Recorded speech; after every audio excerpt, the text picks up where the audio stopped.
اقرأوا وارقاء القول الأعظم.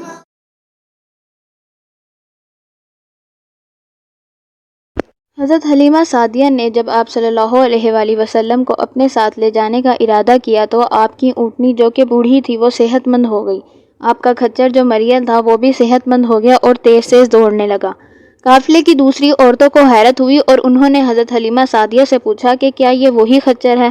حضرت حلیمہ نے کہا ہاں یہ وہی خچر ہے، اصل میں سواری نہیں سوار بدل گیا تھا، مطلب اب اس پر پوری کائنات کے مالک کے سب سے محبوب بندے بیٹھے ہوئے تھے. جب وہ اپنے قبیلے پہنچے تو انہوں نے دیکھا کہ جو زمین بنجر ہو گئی تھی قحط کی وجہ سے وہ ہری بھری ہو گئی ہے، ان کی بکریاں دبلی پتلی ہو گئی ہیں. یہ سب کرشمات اسی ہی وجہ سے تھے کہ نبی صلی اللہ علیہ وآلہ وسلم نے وہاں پر پلنا تھا. اس طرح آپ صلی اللہ علیہ وآلہ وسلم کی وجہ سے ان کے رضاعی بھائیوں کو بھی کھانے کو ملنے لگا، اور وہ نہیں چاہتی 2 سال گزر گئے اور پھر حضرت حلیمہ رضی اللہ تعالیٰ عنہ اسی لیے ان کی والدہ کے پاس سے اجازت مانگی، لیکن وہ مطمئن نہیں تھی کیونکہ مکہ میں وبا پھیلنے کا خدشہ زیادہ ہوتا تھا. والدہ اس پر راضی ہو گئیں اور حضرت حلیمہ سعدیہ رضی اللہ تعالیٰ عنہا محمد صلی اللہ علیہ وآلہ وسلم کو لے کر خوشی خوشی اپنے گھر واپس آ گئیں. اب اپنے رضاعی بہن بھائیوں کے ساتھ بکریاں چرانے جایا کرتے تھے. حضرت حلیمہ سعدیہ فرماتی ہیں کہ دیگر بچوں کے مقابلے میں محمد صلی اللہ علیہ وآلہ وسلم خاصے مضبوط اور توانا ہو چلے تھے. ایک دن ہوا یوں کہ حضرت جبرائیل علیہ السلام تشریف لائے. آپ صلی اللہ علیہ وآلہ وسلم بچوں کے ساتھ کھیل رہے تھے.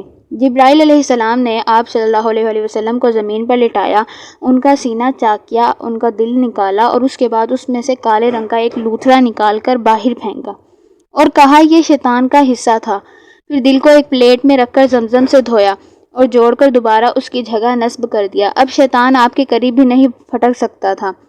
دوسرے بچوں نے جب یہ واقعہ حضرت حلیمہ سعدیہ کو بتایا تو وہ دوڑتی ہوئی آئیں. آپ صلی اللہ علیہ وآلہ وسلم کا رنگ اڑا ہوا تھا. اس واقعے کے بعد حضرت حلیمہ رضی اللہ تعالیٰ عنہا خوف زدہ ہو گئی. اور کچھ روایات میں یہ بھی آتا ہے کہ اس کے علاوہ بھی بہت سارے واقعات پیش آئے تھے جسے کچھ یہودیوں نے آپ صلی اللہ علیہ وسلم کو دیکھ کر کہنا شروع کر دینا کہ اس کو نعوذ باللہ قتل کر دو، یہ اس امت کا آخری نبی ہے. یہ بات ان سب کو اسی لیے معلوم تھی کیونکہ وہ تورات میں پڑھ چکے تھے. ان واقعات کے بعد حضرت حلیمہ نے آپ کو واپس والدہ کے پاس چھوڑنا ہی مناسب سمجھا. اس کے بعد وہ اپنی والدہ کے پاس ہی رہے. 2 سال والدہ کے ساتھ گزارنے کے بعد آپ نے اپنی والدہ، دادا اور ام ایمن کے ساتھ مدینہ کا سفر کیا. ام ایمن آپ صلی اللہ علیہ وسلم کو ترکے میں ملی تھی. یہ آپ صلی اللہ علیہ وسلم کے والد حضرت عبداللہ کی لونڈی تھیں اور آپ صلی اللہ علیہ وآلہ وسلم نے فرمایا کہ میری ماں کے بعد ام ایمن میری ماں ہیں. وہاں آپ صلی اللہ علیہ وآلہ وسلم کے والد کی قبر بھی تھی اور دادا کا ننھیال بھی.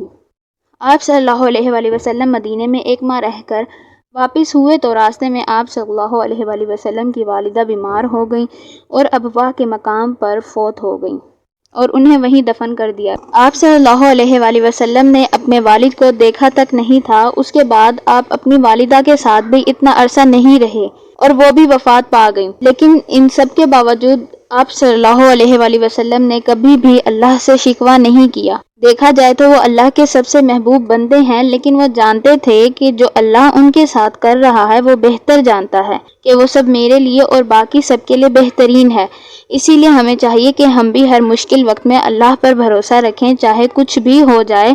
اللہ پر بھروسہ کرنا نہیں چھوڑنا کیونکہ اس میں ہماری بھلائی ہے. جب ہم اللہ پر بھروسہ کرتے ہیں تو ہم خود کو کبھی اکیلا محسوس نہیں کرتے اور نہ پھر ہم غم زدہ ہوتے ہیں.